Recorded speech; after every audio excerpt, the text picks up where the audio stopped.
¿Hablas español? Sprichst du Deutsch? Kan du norsk? If you've heard that sound from Babbel before, I bet you do. Babbel is the science-backed language learning app that actually works. With quick 10-minute lessons handcrafted by over 200 language experts, Babbel gets you on your way to speaking a new language in just a few weeks. With over 16 million subscriptions sold and a 20-day money-back guarantee, just start speaking another language with Babbel. Right now, up to 55% off your Babbel subscription at babbel.com/Spotify podcast. Spelled BABBEL.com/Spotify podcast. Rules and restrictions may apply.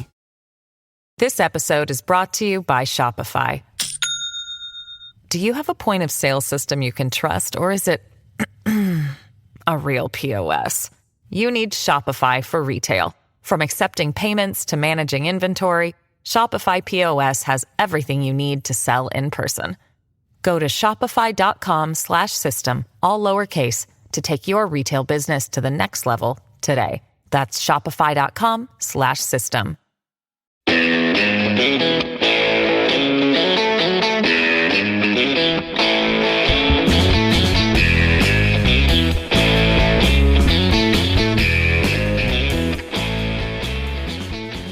Olá pessoal, bem-vindos a mais um episódio de Um Crime. Eu sou a Bruna e hoje é um mini episódio.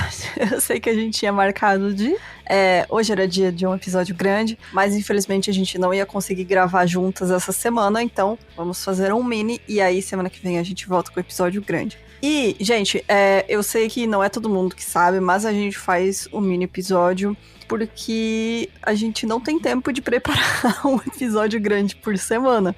Então, assim, a gente fazia isso antes, quando tava, né, com o contrato de exclusividade, que a gente tinha condições de fazer isso, de dedicar mais ao podcast, mas infelizmente a gente não consegue mais, demanda muito tempo, muita pesquisa para fazer um episódio completo, e também tem muitos casos que a gente acha interessante, mas não tem tanta fonte disponível, e aí eles acabam virando mini episódios. Então, pra quem não sabia por que a gente tem episódios grandes e episódios pequenos, é esse o motivo. E é isso, gente. Não tem recado. Única coisa é aviso. Este episódio tem menção a suicídio e também não escutem quando estiverem comendo. Foram avisados, não venham reclamar depois, porque é isso aí mesmo que vocês estão pensando. Então, bora pro episódio de hoje.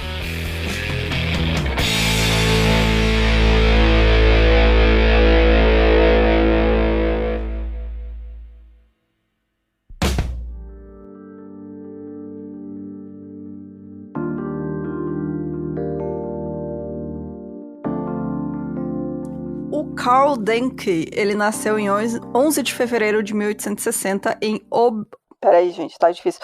Oberkunzerdorf, que na época era no Reino da Prússia. Hoje em dia é Gibisz. Eu acho que eu falei certo porque é polonês. Desculpa aí se eu falei errado, mas enfim.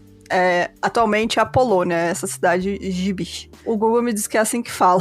Se não for, peço desculpas. O pouco que se sabe da infância do Karl é que ele era uma criança quieta, mas que era muito difícil de lidar. Ele não era violento, mas assim, ele era um dos piores alunos da escola dele no ensino fundamental. Esse é o que as pessoas lembram dele. Ele realmente é muito, muito mal nos estudos. A família dele era de fazendeiros e eles tinham até uma quantia considerável de dinheiro. Eles eram muito bem de vida.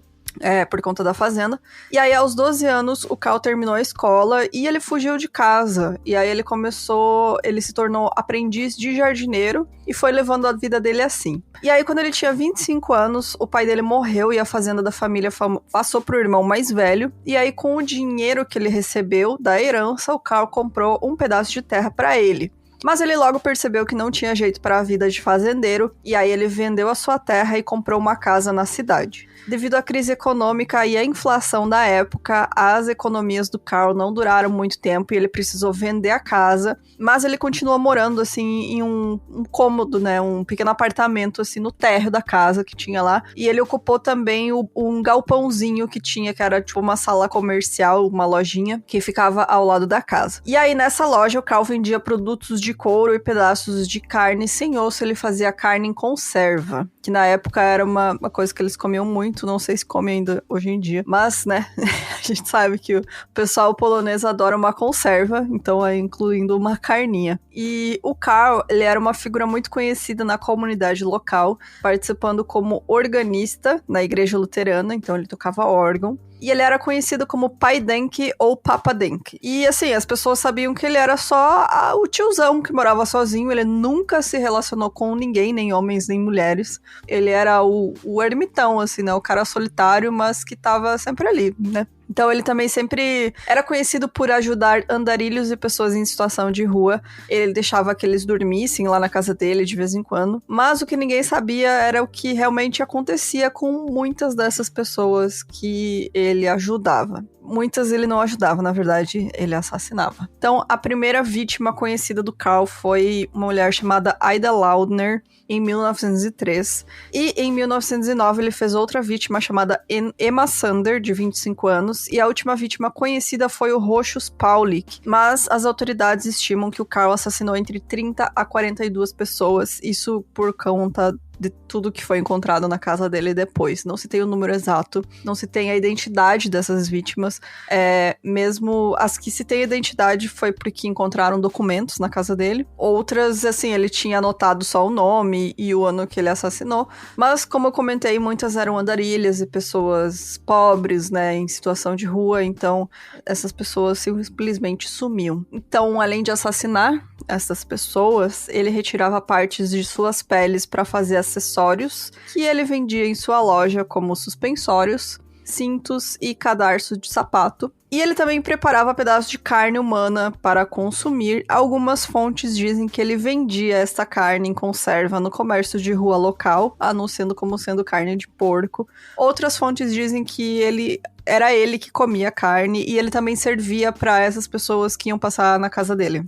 Então, o andarilho, né, a pessoa que estava ali precisando de ajuda, ele levava para casa e dava carne humana para ela comer, da última pessoa que foi lá pedir ajuda para ele. Então, assim, algumas pessoas dizem que ele vendeu essa carne, outras não têm certeza, não dá pra saber, mas imaginamos que sim, né? Porque os vizinhos sempre viam ele saindo com sacos de carne e vidros e vendia a carne, e carne era coisa cara nessa época aí de crise econômica. Então, a gente imagina que sim, ele vendeu conserva de carne humana.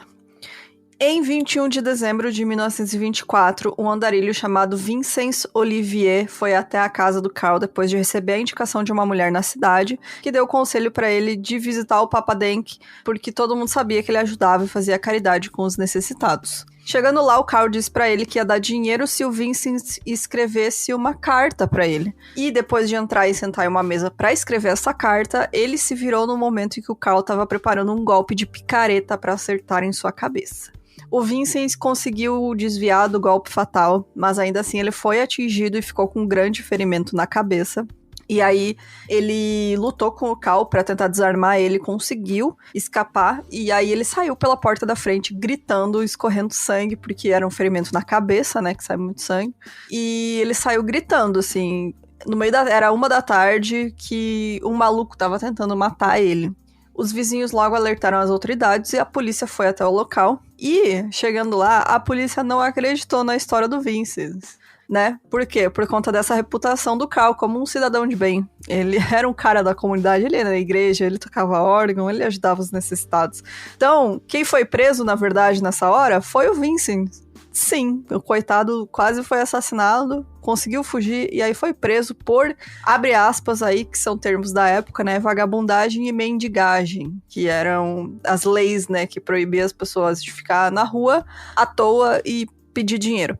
Então, ele foi preso. Mas, felizmente, o juiz aí, que foi o responsável, né, pelo caso do Vincent, falou, não, tá errado isso aí, vamos investigar. Ele ordenou que a polícia investigasse essas acusações contra o Karl.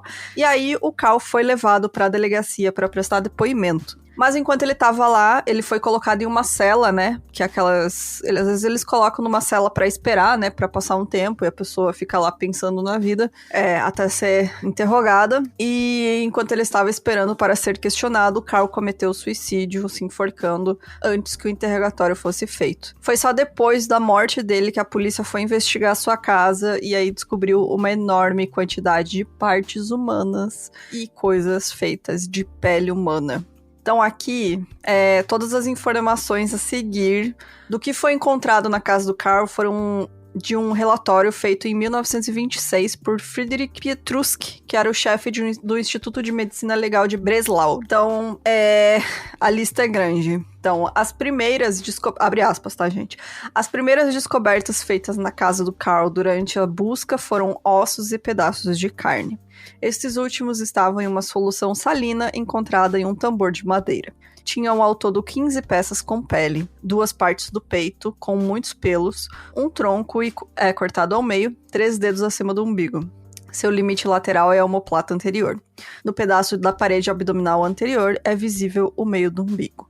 As restantes peças pertencem às partes laterais e traseiras. O maior tem cerca de 40 por 20 centímetros de largura, particularmente impressionante.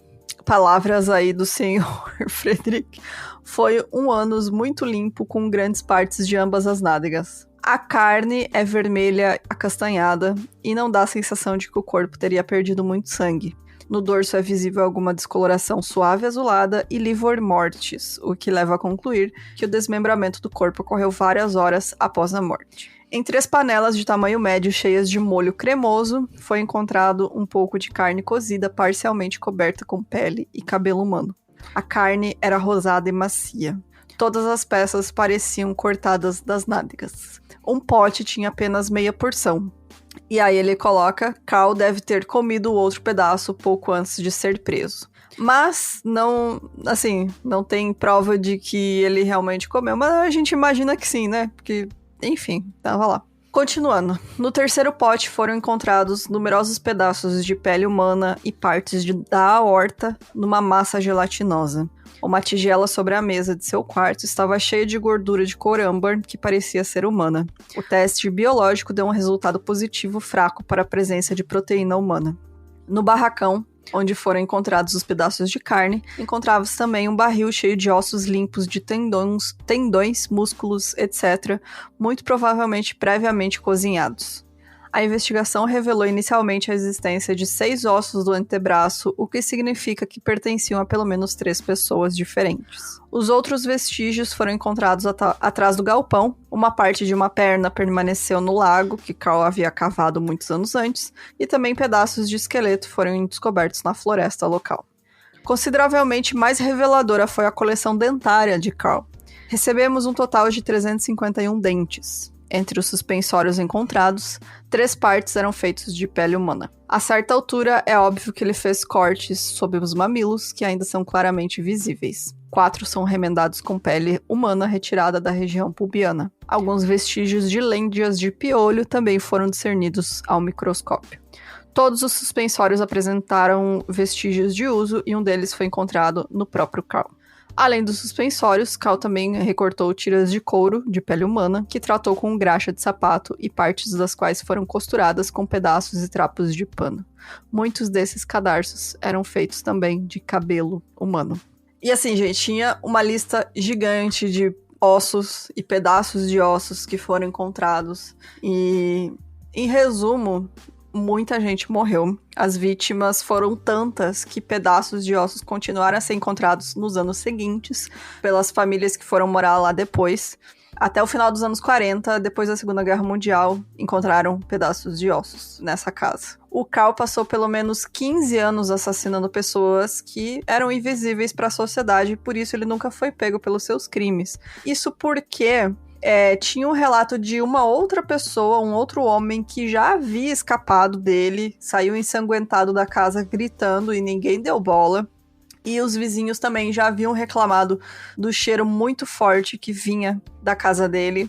E eles escutavam ele serrando, martelando, jogando baldes de sangue nos fundos da casa. Então, assim, as pessoas só não se importavam, sabe? Se alguém fosse, né, se importar realmente, já teriam entregado ele pra polícia há muito tempo. Mas como ele tinha essa imagem de cara gente boa, o homem de bem da sociedade, as pessoas viravam a cara, né, e fingiam que não estavam vendo nada. Depois que tudo isso foi descoberto, né, essas pessoas diziam, a gente achava que ele tava vendendo carne de cachorro, sei lá, coisa assim, sabe? Mas, realmente, muitas vidas poderiam ter sido poupadas se as pessoas tivessem denunciado ele mais cedo e haviam evidências suficientes para isso.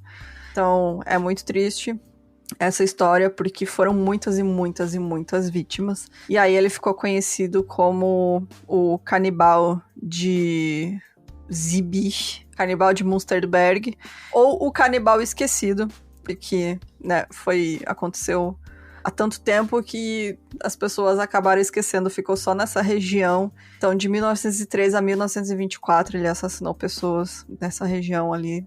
E é isso, gente. Eu achei muito interessante esse caso também, porque é o Ed Gein polonês, basicamente, né? Então, temos aí mais um caso de um canibal que fazia acessórios com partes de suas vítimas. Então, gente, semana que vem a gente tá de volta com um episódio grande. Se você tiver qualquer sugestão de caso, manda pra gente no e-mail 1001crimes@gmail.com.